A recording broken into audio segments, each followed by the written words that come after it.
Canal 9 Bio Bio Televisión presenta Pastel de Zanahoria. ¿Cómo están? Bienvenidos a un nuevo Pastel de Zanahoria por las pantallas de Canal 9 Bio Bio Televisión. Hoy los invitamos a tener una conversación sobre libros y sobre dos tremendos escritores que fallecieron. Uno el 30 de abril, Paul Auster, y en mayo nos dejó la gran Alice Munro. Y para hablar de cada uno de estos autores hemos escogido a dos representantes de cada uno. Está con nosotros Ana María Gutiérrez. Guti, bienvenida al Pastel de Zanahoria nuevamente. Muchas gracias. Y don Francisco Bañados, ¿cómo estáis?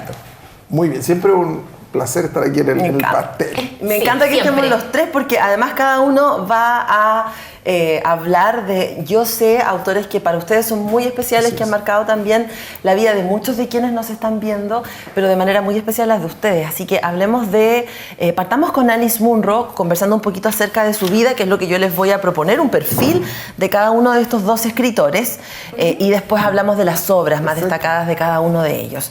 Alice Munro, Ana María Gutiérrez, ¿cómo podemos calificarla? Cuéntanos un poco sobre ella. A ver. ¿Y por qué impactó tanto, también su fallecimiento?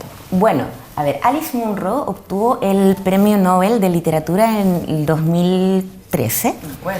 Exacto. Fue una gran conmoción porque, si bien es cierto que no fue la primera autora canadiense en recibir el Premio Nobel de Literatura, antes fue Saul Bellow en 1976, pero él, si bien es cierto que nació en Quebec, él toda su vida la hizo en Estados Unidos.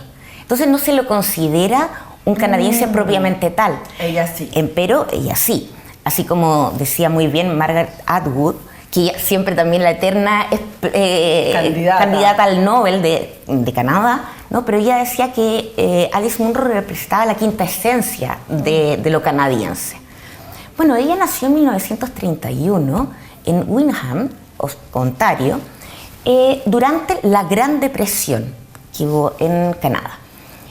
Venía de una familia de granjeros bastante empobrecidos, en un ambiente, ella fue creciendo en un ambiente rural bastante cerrado, opresivo. Aparte, su familia era presbiteriana, pero muy, muy estricta. Entonces, ella desde el primer momento empezó a sentir la necesidad de salir un poco de ahí. Sí, pese a ello, su padre había viajado mucho y después se dedicó a escribir. Pero ella, a los 10 años, esto es algo que marca mucho su obra, su madre enferma de Parkinson. Su madre tenía 40 años. Entonces, Alice Munro se tuvo que hacer cargo de la casa, de sus hermanos, porque su padre siempre viajaba. De ahí surge, ¿no? Uno de sus temas recurrentes, especialmente en las primeras obras, que es la relación entre madre e hija. Entonces, ¿me permitirían ustedes leer un fragmento que ella dijo en relación a esto en una entrevista? Sí, por supuesto. Perfecto. Dice: es probable que los sentimientos sobre mi madre sean el material más profundo de mi vida. Creo que en la infancia hay que apartarse de lo que la madre quiere o necesita. Hay que seguir el propio camino, y eso fue lo que hice. Por supuesto, ella estaba en una posición muy vulnerable. Tal vez me alejé de ella cuando más necesitada estaba, pero sigo pensando que lo hice para salvarme. Bueno, son palabras bastante fuertes, ¿no? Pero es algo que se repite más o menos en la historia de la literatura, que es bien común en las escritoras de su generación, incluso antes, ¿no? Esta relación con la madre y la marca de la infancia. Que va a estar además aquí en los cuentos de Alice Munro. Está absolutamente. Aparte, la relación con la madre, ya Julia Kristeva decía que es una relación nunca solucionada, ¿no? Bueno, entonces ella gana una beca para irse a la Universidad del Oeste en Ontario, y ahí empieza a estudiar periodismo y filología, y ahí conoce al que sería su primer marido. Entonces abandona sus carreras para convertirse en ama de casa. Sin embargo, ahí comienza a escribir. Su inicio primero fue porque ella le contaron el cuento de la sirenita de Andersen a los 7 años, y no le gustó el final, lo encontró muy triste. Entonces ella empezó a escribir finales alternativos, y ahí empezó. Bueno, y se casa con su marido, el que le heredó el apellido, ¿no? Y tuvo 4 hijas, Y de hecho, Sheila, su hija mayor, dice que recuerda a su madre escribiendo con la máquina de escribir en la lavandería, ¿no? Bueno, y tal es así que en un minuto, cuando se empezó a ser conocida, hicieron una entrevista en una revista pequeña de Vancouver, siendo, bueno, una dueña de casa se hace el tiempo para escribir cuentos. Y ya en 1963 empieza a publicar en distintas revistas de New Yorker, y en 1968 lanza su primer poemario. Vamos ahí, te voy a frenar porque Por es favor. más o menos El libro de cuentos. Exacto, es el inicio, ¿no? de su carrera, de su trayectoria. Nos hablaste un poco acerca también de su infancia y de cómo se ve obligada, pero por decisión propia, a dedicarse también a lo cotidiano, ¿no? A ser madre, 4 hijas, a ser esposa y al mismo tiempo estar escribiendo. ¿Cómo son los orígenes de Paul Auster? Interesante pregunta. ¿Cuáles son pero estaba escuchando justamente cómo parte un poco la historia de Alice Munro, y si bien en el caso de Auster no es tan evidente eso de matar al padre, ¿no? Claro. Su conflicto va... Hay un libro que se llama así es. Es que es un tópico también de la es un literatura, tópico. de la política y de muchas otras cosas. Y la madre Medusa también. Pero en el caso de Auster también fue bastante orgánico y también fue un poco por casualidad. Tenía un tío traductor y a los 12 años empezó a escribir. Pero él tuvo una vida, hijo de padres de familia judía, de ascendencia polaca, de clase media en Nueva York, clase media trabajadora. Y Auster, si bien tempranamente se da cuenta que es lo que quiere, la vida lo va llevando.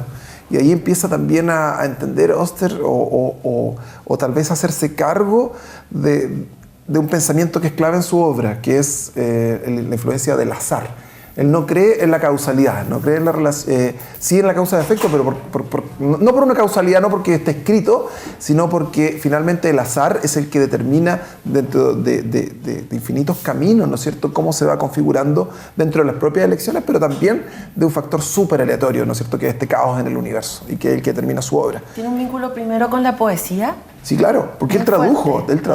Bueno, su historia, como decía, es divertida. Bastante joven, a eso a los 18 años, él nació en el año 47, ¿no es cierto? Entonces en su juventud le tocó enfrentarse a la posibilidad de la guerra, de Vietnam y todo eso. Entonces, para hacerle el quite a la guerra, él se fue a vivir a Francia, a trabajar a la aventura, como alguna vez lo hizo Hemingway. Exacto. ¿No es cierto? Pero él fue un poquito arrancando, ¿ya? Y comenzó a trabajar para ganarse la vida como traductor. Ahí tuvo oportunidad de traducir a Sartre. Entre medio se fue de Francia, trabajó en un barco petrolero, entonces aventuras, ¿ya? Pero empezó a escribir guiones de películas que nunca vieron la luz, salvo de una manera de metatexto dentro de sus propias obras, tiempo después, ¿ya? Pero él a mediados de los 70 ya empieza a escribir las líneas, escribe su primera novela, y en los 80 ya consigue un contrato y empieza a sacar libros que tuvieron cierta repercusión, como La invención de la soledad. Y luego en los 90, yo diría, ya vienen las traducciones y todo, ya se consolida con la trilogía de Nueva York, que a lo mejor me estoy adelantando, pero básicamente un poquito para mostrar también cómo este elemento caótico de su vida también va incidiendo en la construcción de sus personajes, de su obra. Un cierto pesimismo tal vez en la mirada de Kafka, en la mirada de la traducción de Sartre, pero también él tomando muchas cosas de algunos de sus autores favoritos como Kafka, como Beckett, como Samuel Beckett, y a mí me gusta, a pesar de que no lo nombro en ninguna parte, yo podría decirte que hay una suerte de paralelo entre Gabriel García Márquez, por ejemplo, como es a Latinoamérica, a lo que es Paul Auster para Nueva York.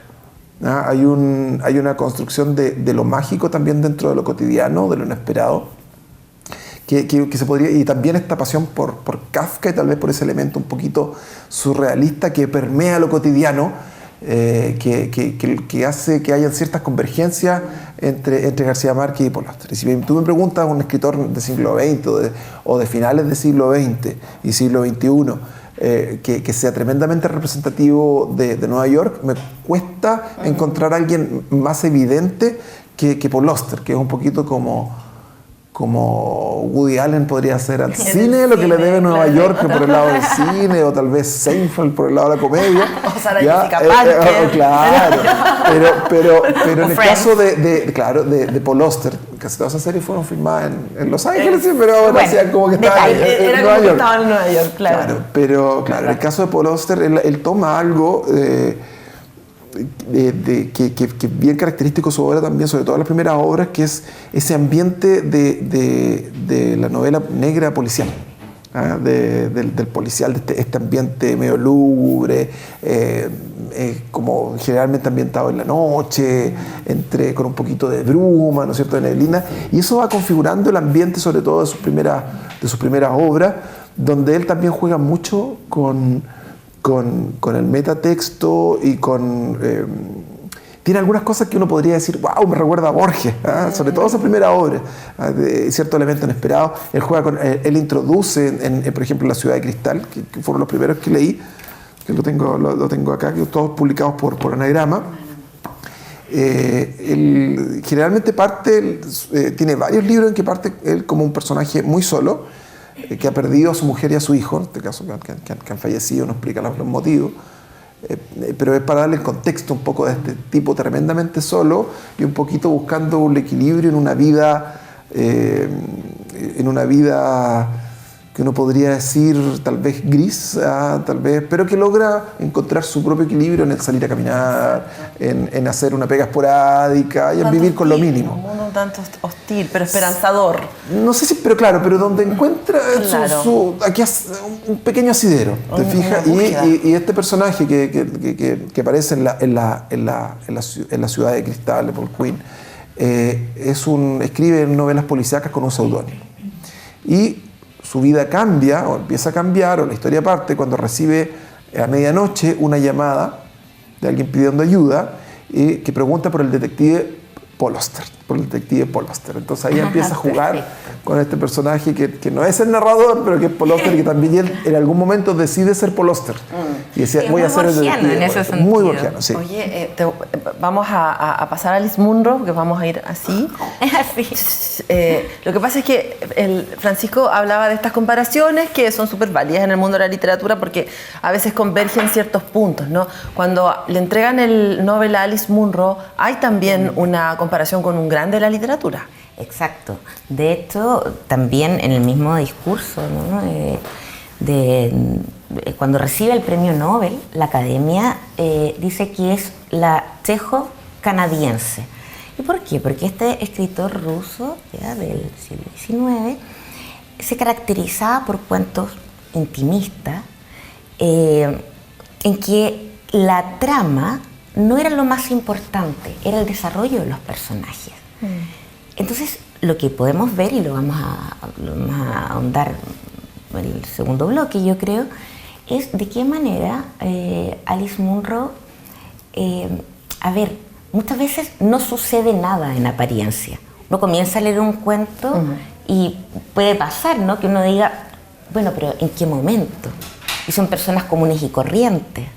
Pero en algún momento existe una epifanía, digámoslo así, como ella misma lo dice, en que, bueno, los personajes abren los ojos, se dan cuenta, o sucede algo, una peripecia, al decir de Aristóteles, ¿no?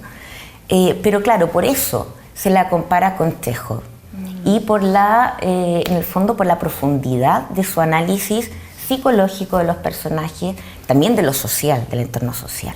No, pero es como para el escritor es lo que tú acabas para los personajes de la historia son estas epifanías, pero para el lector es un mazazo en la cabeza. Efectivamente. Porque uno queda así. Claro. La exploración de la naturaleza humana, porque también de alguna manera también mucho. La tiene, a pesar de que en el caso de Paul Auster él a veces tiene elementos muy cinematográficos donde efectivamente sí pasan cosas, de repente son vueltas de tuerca y todo, pero en el camino se la arregla también para mostrar un crecimiento y un desarrollo de sus personajes. Y eso yo creo que se visualiza con especial fuerza en post-2000, con una etapa más madura, donde tiene más espacio y donde empieza a escribir novelas mucho más largas. Estoy pensando, por ejemplo, en el libro Las ilusiones, que es una novela tremenda, que contundente, pero que es tremenda en el desarrollo de sus personajes, en cómo protagonizan también una parte de la historia de Estados Unidos que tiene que ver con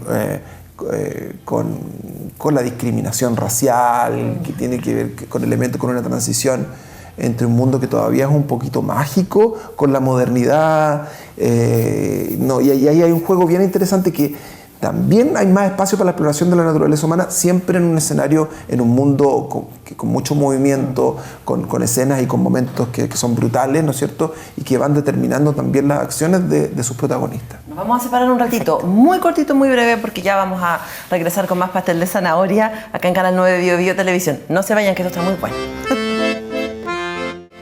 Estamos de regreso por las pantallas de Canal 9 Bio Bio Televisión con Ana María Gutiérrez y con Francisco Bañados, con Alice Munro y con Paul Auster, hablando de estos dos grandes de la literatura que partieron hace muy poquito y por eso quisimos dedicarles un programa acá en el pastel de zanahoria. Anita, yo sé que son muchos, yo tengo aquí demasiada felicidad, que a mí me voló la mente con los cuentos que... porque de verdad ella tiene un don especial como cuentista, ¿no? Ese es su fuerte. De hecho, esto es interesante lo que tú dices, porque en cierto momento, bueno, la menospreciaron al principio, uno por ser ama de casa, por no estar titulada, ¿no?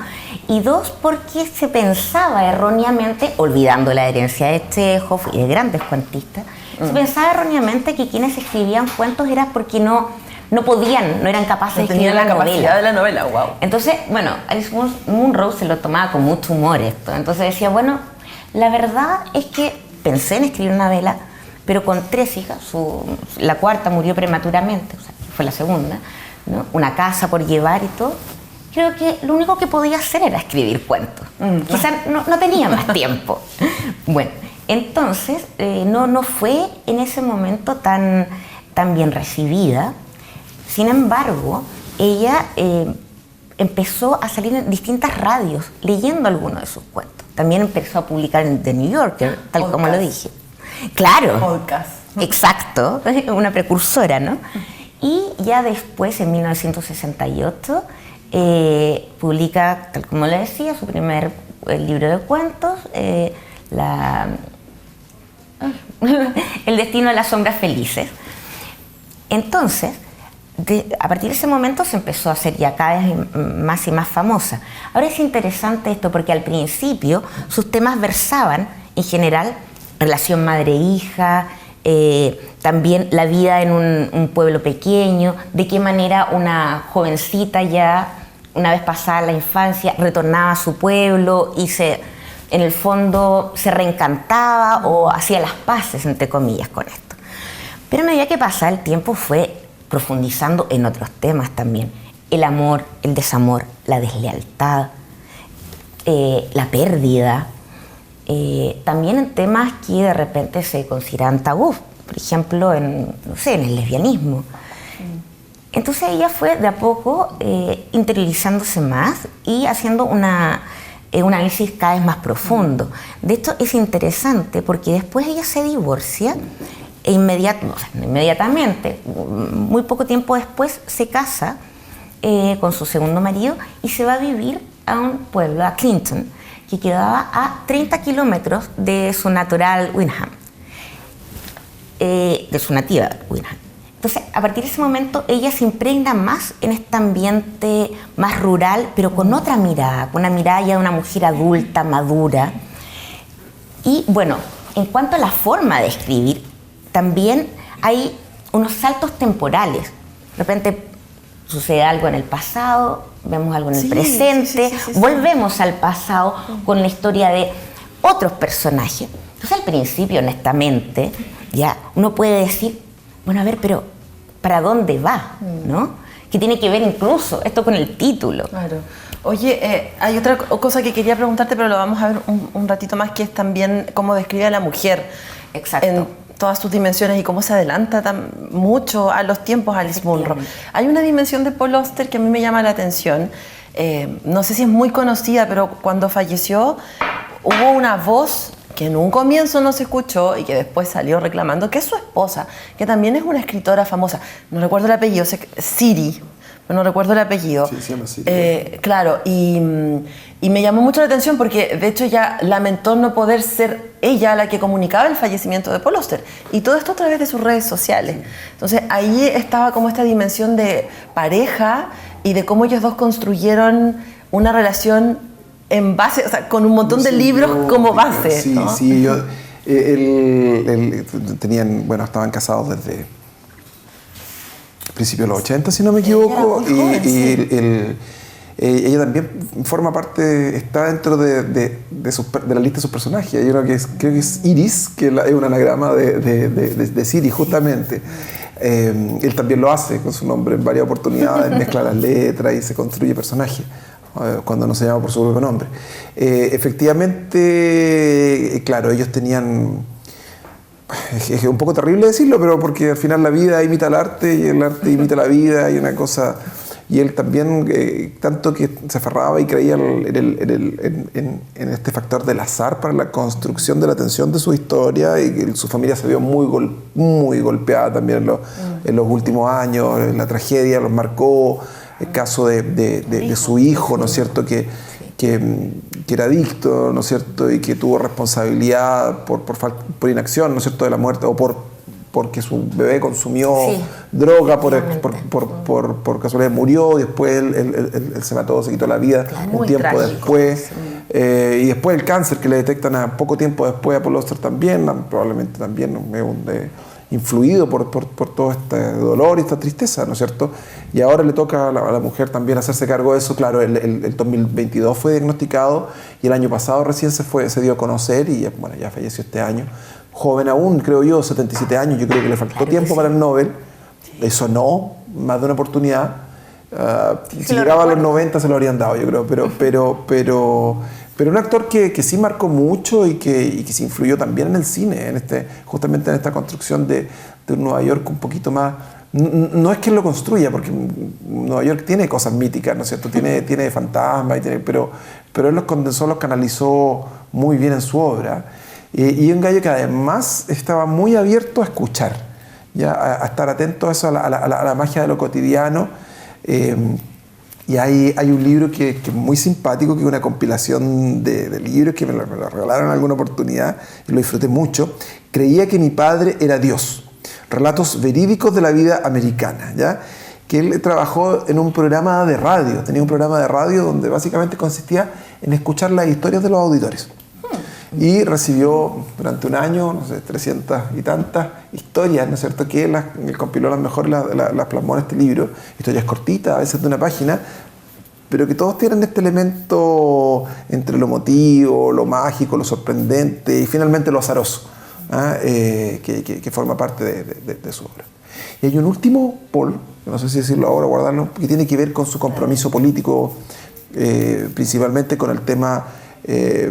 con las libertades individuales, con los derechos humanos. Él se negó sistemáticamente a participar, él nunca fue a China, se negaba a estar en países donde hubieran denuncias, ¿no es cierto?, contra los derechos humanos o contra las libertades individuales. Se negó a ir a Turquía también en un momento en que habían escritores detenidos. Entonces fue un tipo muy coherente, y eso le trajo algunas consecuencias, pero un autor que no tuvo miedo a jugar, a desenvolverse en la parte pública también, como la personalidad del personaje que era.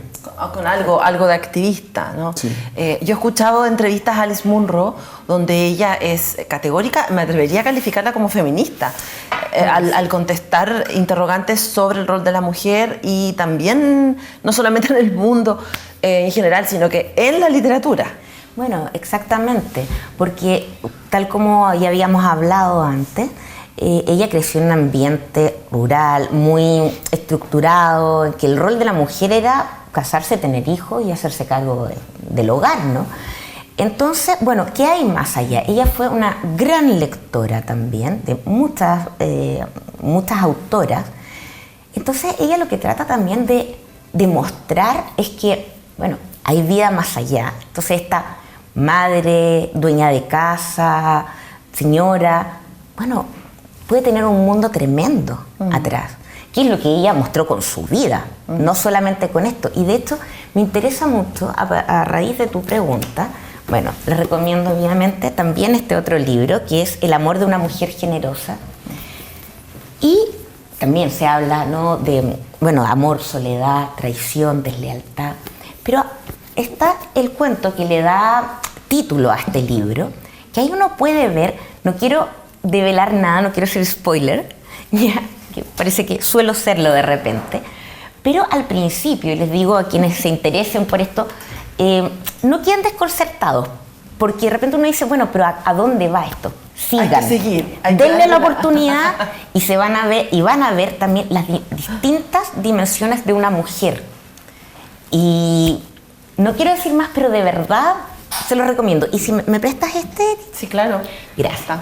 Y aquí, de esto, de Alice Munro, Demasiada felicidad, bueno, a mí también me gustó mucho completamente todo el libro, pero hay un cuento que se llama Juego de Niños. Es brutal. No, es brutal, brutal. Es fantástico.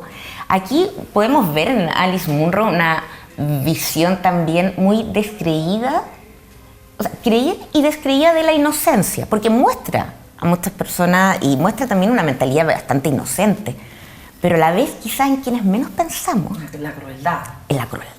Claro, eso es bien interesante y es bien desgarrador. Sí, es desgarrador. Francisco, si tuviésemos que recomendar algunos libros de Paul Auster. Yo creo, bueno, ¿Con qué te quedas hay tú? que partir con la trilogía de Nueva York, que es fundamental. Tiene una bibliografía bastante amplia, entonces cuesta El Palacio de la Luna, parte de la trilogía de Nueva York, La Ciudad de Cristal, que es la que tengo acá, que lo traje porque es la primera que compré. Ahí por ahí aparece la boleta del año 2002, lo había leído antes, pero ese año me lo compré.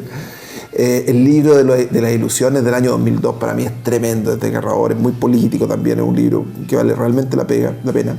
A mí me gustó mucho Tombuctú también, que es un libro, una novela menor, una novela corta, donde el protagonista es un perro. Ya, un perro muy humano y con problemas muy humanos y al final un poco triste, pero también es una muy buena novela. Y la verdad es que tiene harto para bucear, harto para meterse un hombre en la oscuridad. El viaje por escritorio, es bien interesante también, ¿no? Tiene, y Paul Auster tiene algo bien particular, es muy regular en su pluma, y siempre logra, a pesar de que uno podría decir que hay, claro, alguna vez vimos conversamos de Milan Kundera, que Milan Kundera tendía a repetir su obra, ¿no es cierto?, y a extenderla, pero dentro de un estilo muy, muy suyo, ¿no es cierto? Yo te diría que Paul Auster, manteniendo sus líneas base, logra ser versátil también y logra arrancarse un poco de esa imagen original de Paul Auster. Muestra, toma historias distintas, hay una búsqueda por la novedad que lo acompaña, diría yo, hasta el final. Oye, él no ha sido llevado al cine. ¿Alguno de sus libros, alguno de sus trabajos? Él ha participado en cines con guiones originales. Estoy pensando... Escribiendo guiones, sí, ya. Sí, estoy pensando en Lulu's Bridge, por ejemplo. Tendría que revisar, no me parece que haya salido uno de... Sin duda ha inspirado a autores, pero yo, por ejemplo, La Ciudad de Cristal, que está cantado, no me parece que no ha llegado al cine, por lo menos. Pero vamos a buscar. Universo interesante. De que ha inspirado. En el caso de Alice Munro hay un guiño cinematográfico bien claro. Efectivamente. De hecho, hay varias películas, algunas más evidentes que otras, pero yo quisiera enfocarme en dos, especialmente en la primera. Hay una de Almodóvar, que no es de hace tantos años, que se llama Julieta. Y ahí, se toman 3 cuentos del volumen que se llama Escapada, de Alice Munro.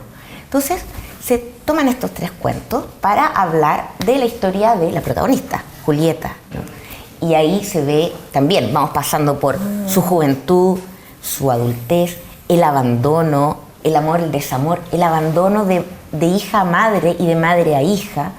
Es realmente una película muy intensa, muy interesante, y que yo, si ustedes se interesan y no quieren partir directamente con Alice Munro, yo de verdad que les recomiendo esta película.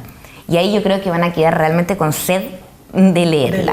Claro. Y por otra parte, hay otra película que se llama Lejos de ella, que está basada, pero con bastantes licencias, en un cuento que escribió, de los últimos que escribió Alice Munro, cuando empezó a sentir los síntomas de la demencia senil, que finalmente fue lo que murió. La vi. Exacto.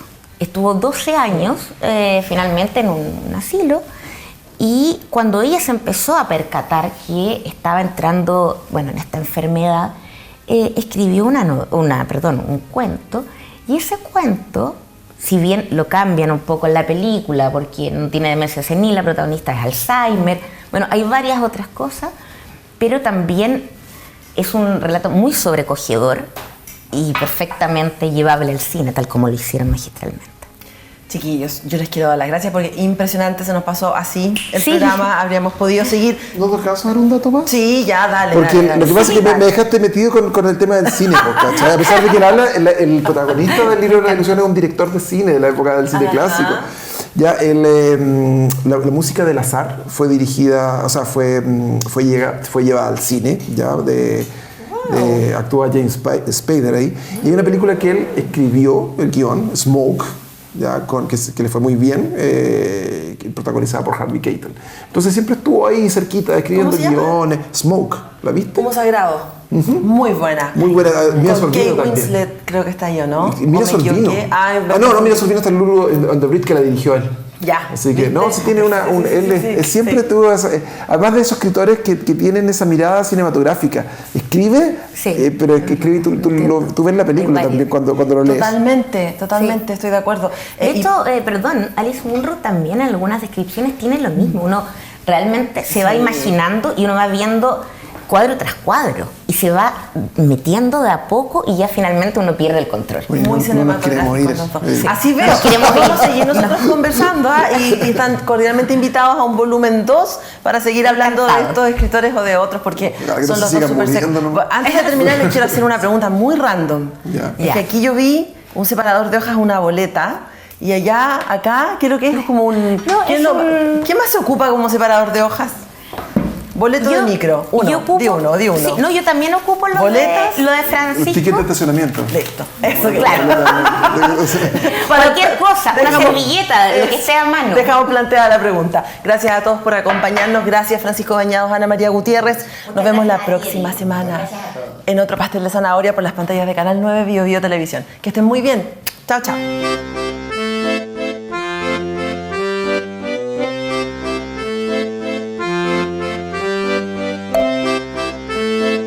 Canal 9 Bio Bio Televisión presentó Pastel de Zanahoria.